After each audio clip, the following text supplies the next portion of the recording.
Tombs of Amaska drop rates. We roughly know where they sit right now because of crowdsourcing of the data. And the wiki has a couple of numbers. There's been some numbers thrown around on Twitter, and the actual old school RuneScape Q&A live stream, they mentioned a little bit there. So I've kind of compiled all of that info along with, what numbers do things sort of sit at in general for endgame content. And I've tried to make some educated guesses on what the prices of these items will end up being long term. So starting off, looking at the current expected GP per hour. First thing to note here, the purple rate, 23.5. 1 in 23.5, that is. That has been crowdsourced. We've got a nice little graph here that shows on the bottom, the raid level, and on the left-hand side, the percent of purple. 2% for your reference. 2% is a 1 in 50, and 4% is a 1 in 25. So you can see right around the 300 spot, just a hair above the 4%. 4% is 1 in 25. And on average, people at level 300 have gotten quite a few drops at, around that 4%, 4.5%, something around there. That ends up being a 1 in 23.5. That's what people have guessed. This is for solo, by the way. So in a solo raid, you're expecting it to be about that. When you add a second player, this was confirmed on the Old School RuneScape podcast, Q&A live stream. Let's just call it a podcast.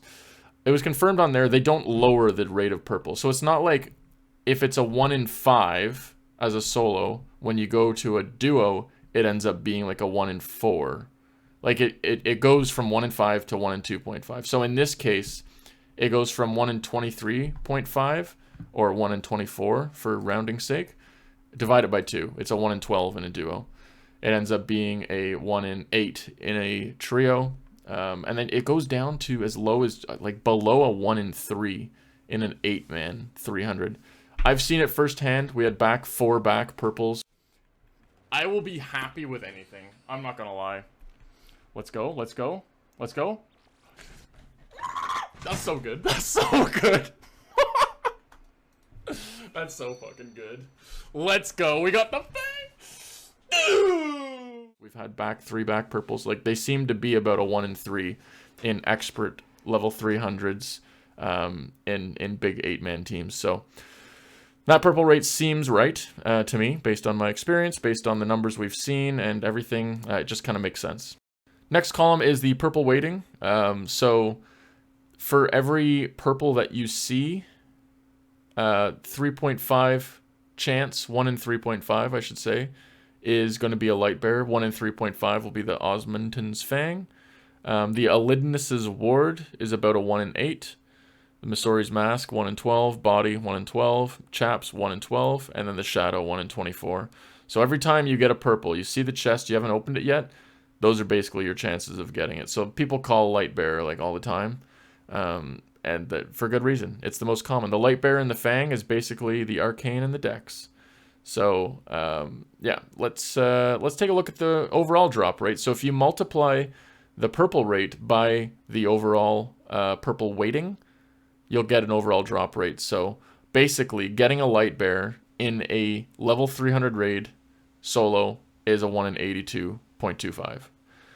Or to get a shadow is about a 1 in 564. So you got to do 564 experts to get that. You can do about 2 an hour. Like, when you're still learning, you're still practicing, you're doing a bit less than 2 an hour. But 2 raids per hour at level 300 solo, that's pretty well what the average player who's doing experts would get. If you're in budget gear, it'll be less. If you have the best gear and you're an absolute gamer, you could probably do a bit more than 2 per hour. But, factor in a P break here and there. You do need to do that. So the current value is what this is on September 26th, 2022. This is about a month and a bit after release. So the current value of the items is very healthy where it is right now, in my opinion. It's still very profitable to do ToA. And if you factor all of that together, you get the GP per hour, and it comes out to over 15 mil an hour. And that makes sense. That's what Nex has been for ages. Nex, endgame content, nobody wants to do it. Drops are super valuable. That's why Nex has stayed so expensive. And it sits around 12 mil an hour at Nex. So 15 mil an hour for new content with really, really good drops. 15 mil an hour makes sense. If we jump over to the long-term expected GP per hour, this is the kind of, expected value of each of the items. Longer term, let's say 6 months, just as a random number. Like maybe these items will settle to around this, maybe between 6 months and a year. Maybe it's in 3 months. I don't know.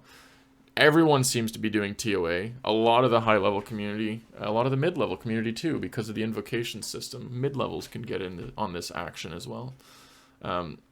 Every sort of endgame content in old school balances out around 5 mil an hour. You've got the easy content like Giant Mole, 2 mil an hour. You've got like other stuff like Bandos, 2 mil an hour. Like God Wars things are around 2 mil an hour. But Chambers was 5 mil an hour for the longest time.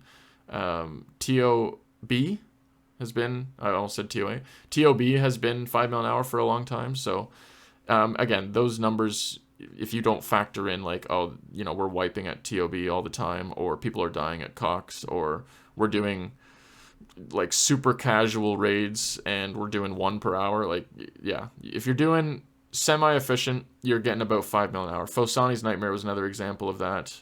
If you could kill 8 an hour. Corrupt Gauntlet, another example. 5 mil an hour seems to be that sweet spot for endgame moneymakers. So if we sort of look at the numbers of what ToA currently is and what will it be at around 5 mil an hour, the price of the items is pretty low. Like it's gonna end up being shocking. Like the current prices are 3 times what they will be in my sort of estimation here. So the Osmonton's Fang and the Lightbearer, like the Lightbearer is so common. Once everyone has one, you won't need any more. There's no way of syncing that item out of the game. Eventually the GE tax will do that, but that won't help big time. Like the Lightbearer is just it's gonna be cheap. It's gonna be like the Arcane Prayer Scroll of raids. You already see that. It's pretty low. The Fang is so damn good, and this thing should be worth 300 mil, but it's so common. It is tied for the most common item from ToA. At every time you get a purple, it's like 1 in 3, 1 in 3.5. Like it's pretty common to get. It's so good. Everyone's gonna want one. Like if you are a main account, put it in your bank. That's one of your like items you buy once and you never resell it because it's just so versatile and so good everywhere. The Elidness's Ward is already 12 mil, and it'll go even further down. I just put it at 5 because it's got some value. Obviously, it's the hours to get the drop is listed at 85 hours to get it. Like it's not quick to get, but it's kind of like a Pegasian crystal. Like you attach the Pegasian to the Ranger boots to make the best in slot boots, same as this.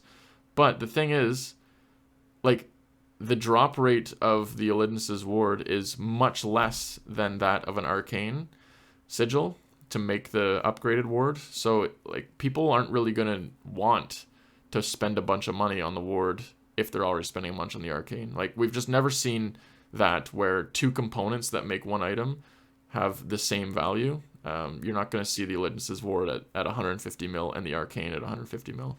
The Arcane is steady. Like, that price for an Arcane has been there for years and years and years. It's not going to change. You can still only do so many kills per hour at Corp, etc., etc. I won't go into it too much further here, but the ward is going to be dirt cheap as well.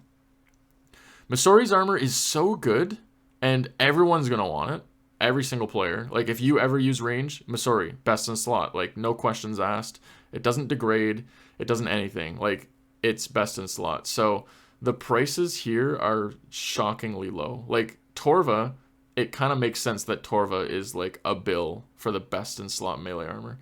But this won't be like that. There's no way, because unless ToA stays over like 10, 15 mil an hour, Misori's is going to go down quite a bit, and the whole set looks like it'll cost between 200 to 250 mil. Like, it's still expensive, for sure, but it's not like Torva at 1 bill. The reason for that, of course, is because Nex is dog shit content and no one wants to do it. Supply and demand, there's not a whole lot of supply for Torva, but the demand is literally every endgame player wants Torva, all of them. So yeah, basically Masori's body and chaps, you know, they'll settle around the same price. The body will always be a little bit more expensive. The chaps will be a little bit less expensive than the body, but I just put 100 flat for each of them, and then the mask being 25 mil. That'll be cheaper for sure. It's just easier to go into a raid with less switches, and the first thing you bank is the helmet. You just camp the Nezi face guard, or you camp the Torva full helm. And the big one, the Tumikin's Shadow. The drop rate on this is not as rare as a Twisted Bow, and because the Twisted Bow is so good everywhere, then it makes it so that it stays expensive. It's just so, Twisted Bow's so good everywhere, it's super rare. You know, that's, the drop rate is about 1 in 500 hours for a T-Bow if you're doing efficient solos, maybe like 1 in 400 hours. The Shadow is not quite as rare. It's not. It's similar rarity to the Scythe. It is. And you can see the Scythe sitting between 600 and 400 mil. Like, it's been there for a while. That's where the Scythe averaged out to. The Shadow will, like, sadly be similar. Like, it's so good. It is extremely good, but it's still not, like, insanely good everywhere. It's not like this is the best item in the game everywhere, like the Blowpipe used to be. The Shadow is very, very, very good at ToA. It's very good at a handful of places. Anywhere that you use Mage, it's best Mage DPS, but it's just because of the drop rate and how fun ToA is, there's going to be a lot coming into the game. I think that'll sort of average like around where the Scythe had been for a long time. It'll be cheaper than a T-Bow. It'll sit around 600 mil, maybe 700, maybe 800. Like, it might take a year for it to get down to 600, but just looking at 5 mil an hour as that sort of target, that's where it'll be. The only way that the Shadow stays more expensive is if, like, the body and the chaps of Masori, those end up being worth like 20 mil each, and then the Fang ends up being like 20 mil. Like, everything's dirt cheap except for the Shadow. That's the only way the Shadow could be over a bill. Unless ToA just stays the best moneymaker in the game forever. I've also factored in that the kills per hour long term at ToA, those are going to go up. Like, you'll be able to do more kills per hour. You know, even like right now, not everyone has a Shadow of Tumikin, and like, or Tumikin's Shadow, whatever you want to call it. So I think definitely in the future, the hours for the drop in your name, like, you're going to be getting 2 kills per hour. Over 2 kills per hour, I should say. 2.3 is what I've dropped it in as. So, you know, 25 minutes for 300, you can get 2 of them done in 50 minutes. You get a little bit of time to start the next one. So that values the GP per hour at 5.63. Again, these are just numbers I pull out of my ass, but it's based on a lot of other factors, which I've tried to explain. Yeah, so if you've got a Shadow right now, I mean, keep it if you enjoy it, but I think long term that Shadow is going to drop below a bill within a few months. And the same with Masori. It'll just continue to go down until it sort of finds its little balance there on its own. Using other factors, this is what the estimates land up as being. So cool. Let me know what you think. Panic sell or panic buy? What you're thinking on that? Do you think there was any mistakes made with the drop rates for ToA? I think they're okay where they are. Maybe they could have made stuff a little rarer. I don't know. The problem was that people were able to complete ToAs much quicker and easier than expected, and Jagex has said that. But yeah, no, it's just I could see them tweaking the drop rates. I could see them making the purple raid instead of 1 in 23.5. I could see them going to like 1 in 27, maybe 1 in 30. I don't know. Whatever it is, it's fun, and as long as it stays fun, people are going to do it, whether it's 3 mil an hour, 7 mil an hour, or 12 mil an hour. Like, that's just how she goes. So, appreciate you watching, and we'll see you in the next one. Bye!